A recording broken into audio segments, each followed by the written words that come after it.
Да, истрагата е почната, како што рече републичкиот обвинител Коцевски, сите надлежни служби се ставени на располагање, меѓутоа објавивме на самиот почеток во вклучувањето на колегата Јовица од Кочани дека оваа дискотека, според нашите информации, работела со истечена лиценца.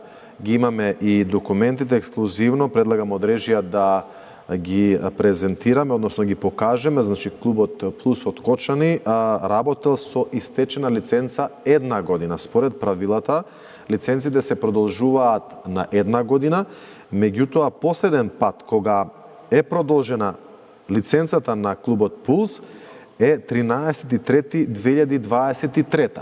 Значи, нивната важност е 1 година, што значи дека лиценцата е истечена во март 2024 година.